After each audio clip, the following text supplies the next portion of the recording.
Disney Plus. Everyone is subscribed to Disney Plus in here, right?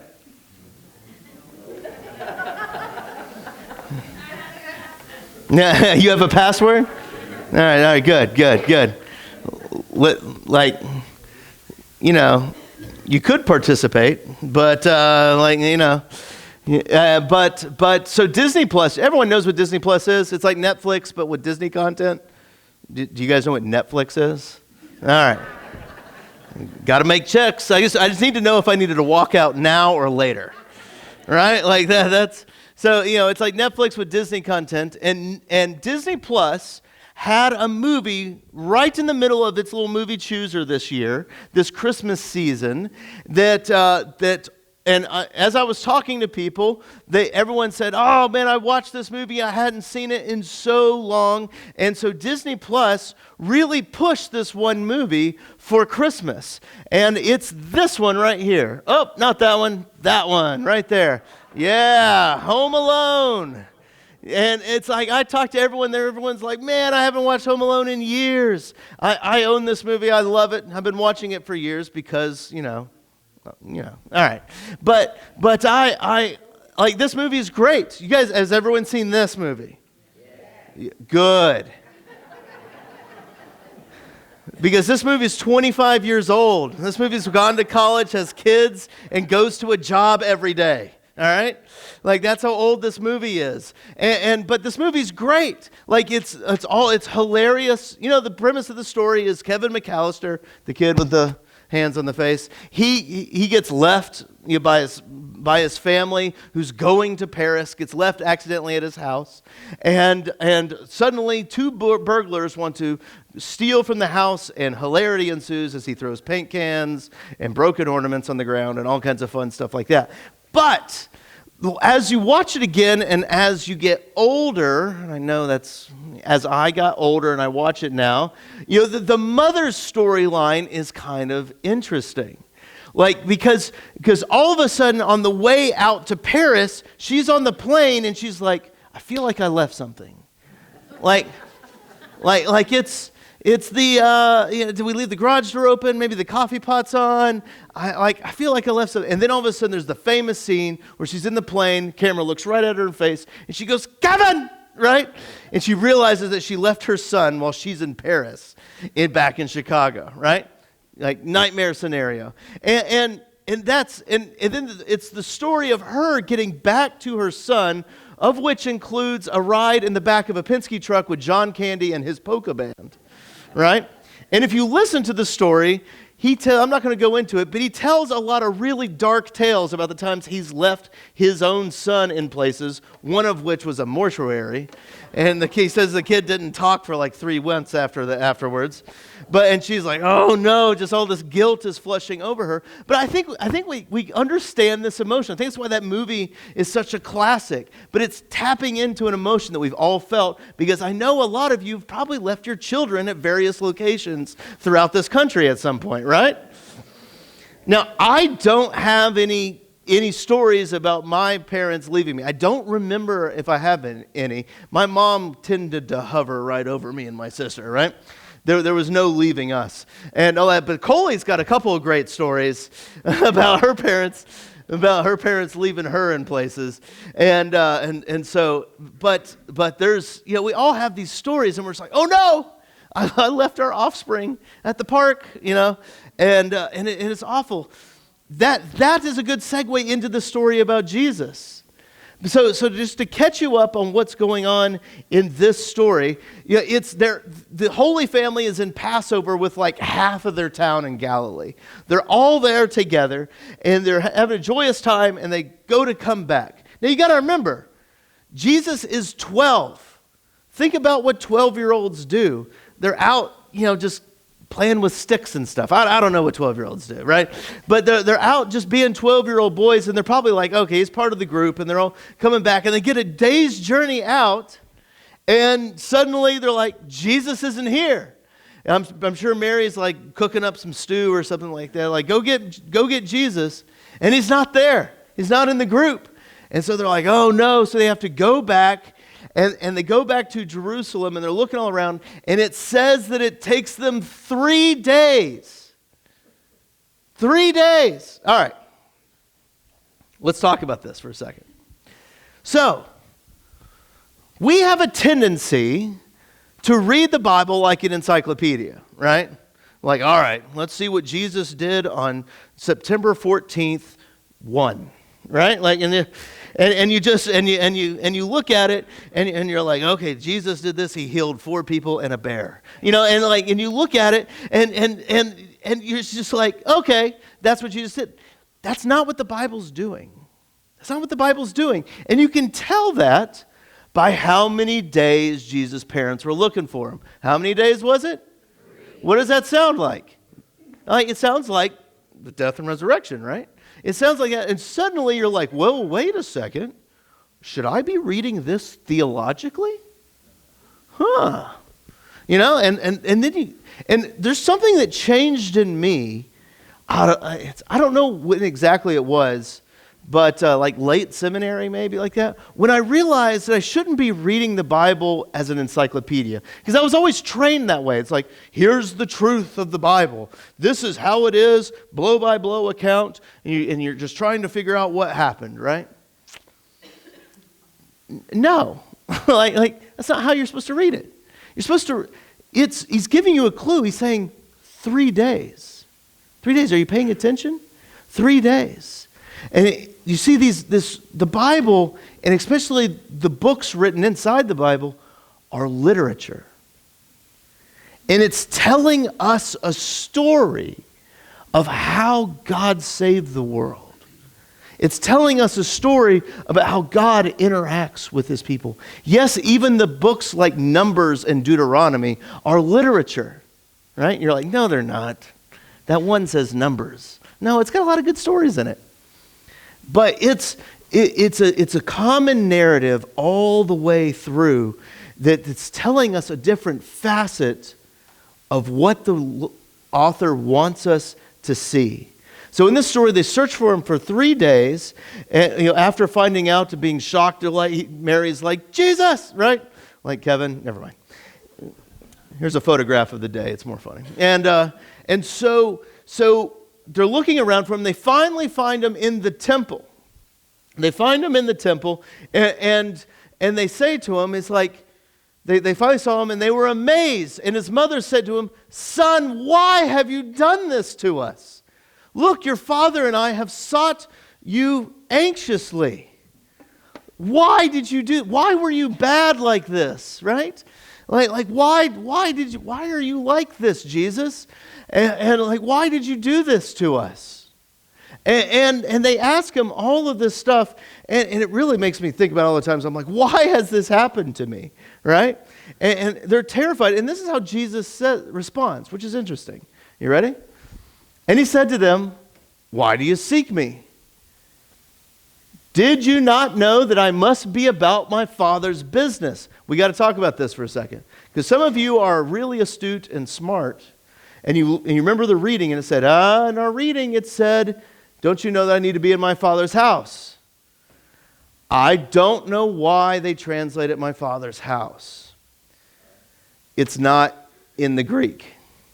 It's just not there. I don't understand why they do it. This is a more accurate translation, which happens to be the New King James Version in this account. Did you not know that I must be about my Father's business? But they didn't understand the statement to which he spoke to them. They didn't understand it. They don't know. Jesus is doing unexpected things. He's not doing what he was supposed to. What Jesus was supposed to do was just stay in line, do the nice thing, and stay with his people. So why is this story here? Is it just like an encyclopedia entry that says like, oh, this is interesting, Jesus before 30, right? It's like we have his birth, and then we get to see Jesus, oh, this is interesting, right? No. We get a clue by that 3 days that something more is going on. You see, a lot of the books of the Bible do this because they're literature. A lot of the books of the Bible do this same thing. And I'm going to tell you what Luke is trying to do. What Luke is trying to do is he's setting up a narrative for his book. He's setting up a narrative for how you should read it. And what he's doing is he's setting up, in faith, you're going to be worried and anxious about changes in what Jesus is doing. But don't worry, Jesus is going to say that you're ridiculous for worrying. And he says, don't you know I'm about my Father's business? And then you can have comfort and faith in what he's doing. So let's go through this. So Matthew does the same thing as this. So Matthew also does an idea of literature throughout the Bible. So the beginning of the Gospel of Matthew, the angel comes to Joseph and scares him in his sleep, right? The angel comes to him, and the angel says, you will name the baby. No, it's not Jesus. No one's confident. They're like, no, it's Emmanuel. Remember? Now in Luke, the angel tells Mary that his name is Jesus. But in Matthew, the angel tells Joseph his name will be Emmanuel, which means God with us. You remember when you were in school and you had to write like a paper and you had to have a thesis statement at the beginning of it? The thesis statement told you exactly what the paper was going to be about in one sentence, and then you had to write it, and then at the end you had to write it again. Do you guys remember that, or is it too long ago? Yes. So that you had to write that thesis statement, and it got restated at the end, right? Like that's what it is. This is Matthew's thesis statement. You shall name him Emmanuel, which means God with us. When we go to the very end, after Jesus dies and rises again, Jesus says something right before he ascends into heaven. He says, lo, I will be with you always, even to the end of the age. He said, I will be Emmanuel, I'll be God with us. I'll be with you always. Do you see that? And everything, the driving point that's behind every word that is written in Matthew is that God is with us. So much so that when Jesus dies, the curtain in the temple that separated God from humanity, that separation was ripped in two when Jesus died, signifying that God was on loose, that he was loose about creation and that he was with us. That is the point of Matthew. This is the point of Luke. And he does exactly the same thing. He writes it at the beginning where his parents were worried about him. And he goes, you guys are being ridiculous. Don't you know that I'm about my Father's business? And then they have peace in their hearts. And if we fast forward to the end of the book, Luke chapter 24, we get the exact same thing. Not that one. We get the road to Emmaus. We get the road to Emmaus. You guys remember that story? It's the very end of the gospel. There's a lot going on today, and I'm moving quickly. Sorry about that. But we get to the road to Emmaus, and this is after Jesus dies and is risen, and there's these two people that are walking down the road, and Jesus kind of appears behind them, and then he catches up with them, and he's like, what? He goes, what are you guys talking about? And they're like, what do you mean, what are we talking about? We're talking about what everybody's talking about. There was this guy named Jesus that we thought this guy was it. It even says this about him. We thought he was going to redeem the world. We thought he was going to save us all, but now he's just dead. Rome killed him. And there's been some reports of some of the women that that hang around with us, that said that he's alive, but those are ladies. Sorry, ladies, that's just the way it was back then, right? So, but that's kind of how they treat it. And they say, and this is critical, you can see the disappointment, right? You can hear the disappointment. They're like, we thought that he was going to redeem us. Now they're worried and anxious. Like, have we been following the wrong guy this whole time? Have we been following the wrong person? And Jesus says this to them.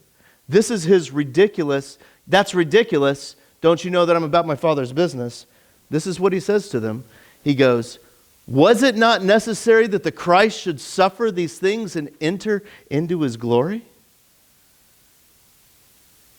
Now, for those of you who are aware of the story, do they get it? No. Jesus then preaches to them for hours as he's walking with them, and however that goes. And they're like, hey, come on and have dinner with us. Come on and have dinner with us. And and they have dinner, and Jesus stands up, breaks bread, gives thanks, which sounds an awful lot like communion. Suddenly they see him and Jesus disappears. Right? And they're like, whoa, it's Jesus.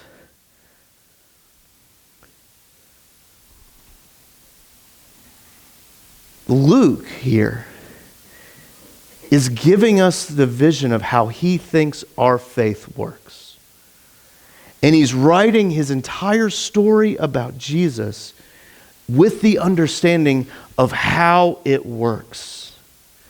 And his understanding of how it works is that many times Jesus doesn't live up to our expectations for him because he goes off and he does something ridiculous that we may not agree with, and it causes us to be worried and anxious. And Jesus always comes back to us and goes, you're being ridiculous. Don't you know that I'm about my Father's business? And then he brings peace to our hearts by our faith. Listen, as I was growing up, the thing you got to understand about me, you got to understand two things about Chris Escher growing up.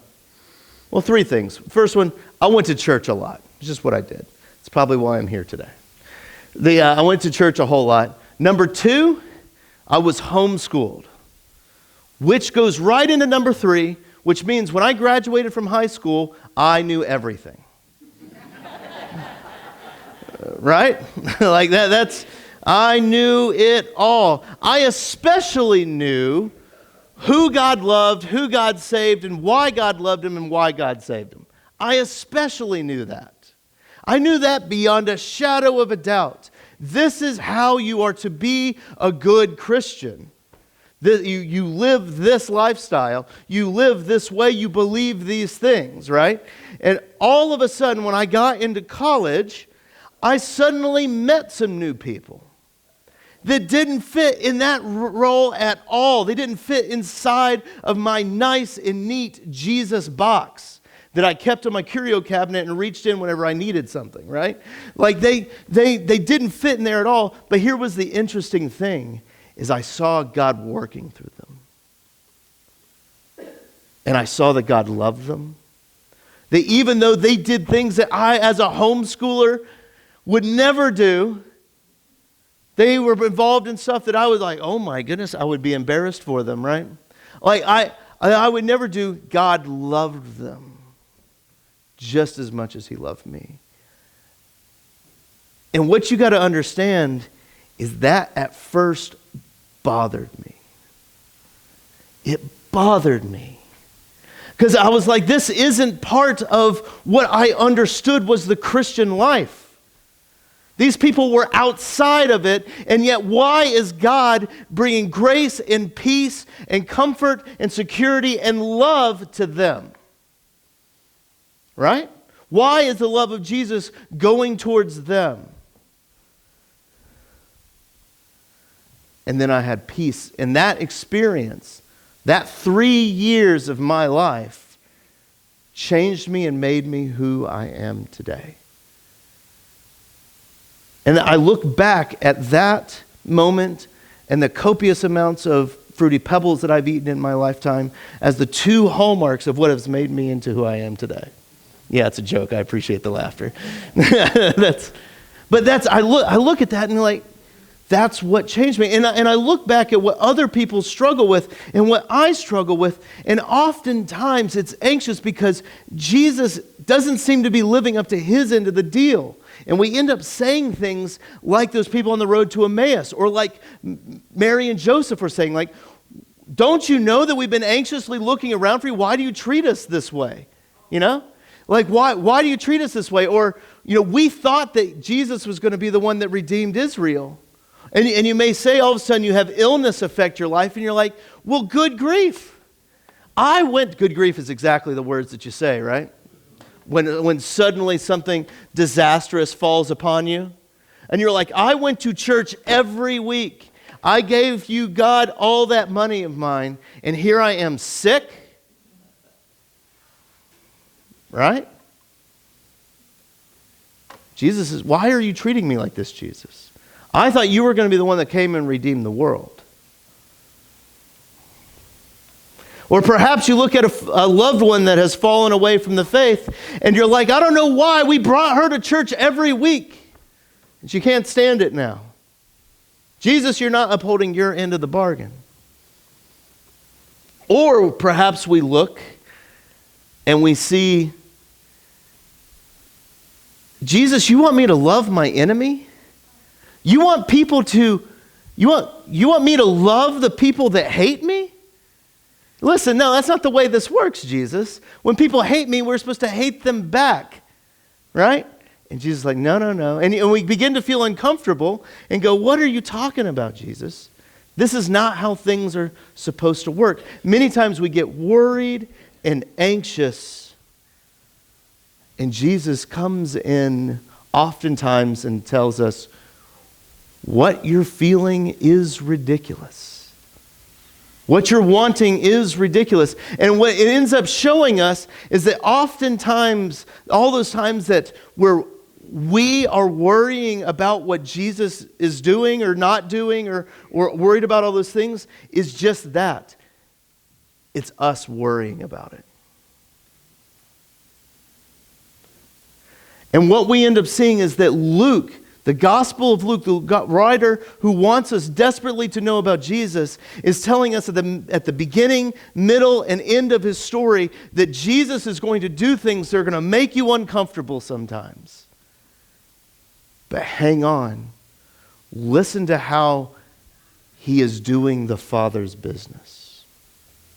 Listen to how he's doing the Father's business. See how it's happening. Just like how my eyes were open with these friends I had, and I saw that God was working in them. I pointed out in the first service, and I'll talk about it. There's a new family and the new family that's been coming to the first service lately. They've been coming here because they were part of that church plant that was in Southport, St. Lucie. Remember we had the pastor here and all that stuff? Well, a couple things have happened, and that church plant doesn't exist anymore. Why? Is it because they didn't pray enough? They didn't give enough? They didn't do enough? I don't know. And you can look and you can get anxious and worried about it. Or you can sit there and go, I don't know what this looks like yet, but I always know that Jesus is doing the Master's business.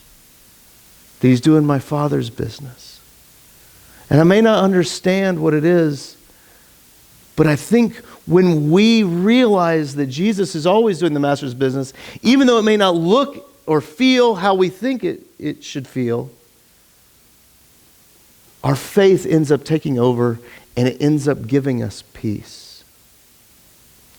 And when I look back at my life with those friends that I had, I look back now and it's affected how I see everyone now. And how God is for everyone and is part of everyone. And has made everyone in his image. And that it changed my interactions with people where I have a sense of peace with people now. That one interaction changed me forever. So what is the Master's business? What is Jesus always doing? It's always saving us and bringing the kingdom of God to bear in the world. To bear. That makes it seem like bears, like running around with like cubs. Bringing God's kingdom into the creation here. Which is good news for all of us. So, as you go out into the world today, as you go out and spend time with everyone that you're going to spend time, there's going to be times where you look back and you're like, oh no, like Jesus isn't here. You're going to look back and you're going to go like, Jesus can't be part of this. And I have a feeling you may get a note or something where you see it's like, silly rabbit, I was there the whole time. I was working the whole time to bring about my Father's business. And when that happens, you'll sit with Mary. When at the end of this story, did you catch it at the end of our reading? It's a callback to her time with the shepherds. And it says that she treasures all these things in her heart. And it's a callback to the road to Emmaus, where those guys saw Jesus break the bread and give thanks. And they're like, it's Jesus, and he disappears. And then they look at each other and they say, were not our hearts burning within us the entire time he was with us? So have peace that this is just the pattern. You're going to face anxiety. You're going to face worry. But hang on. Trust in Jesus. Walk the road of the cross because he is bringing you and everyone around you peace. And I think that's good news. And we'll end right there.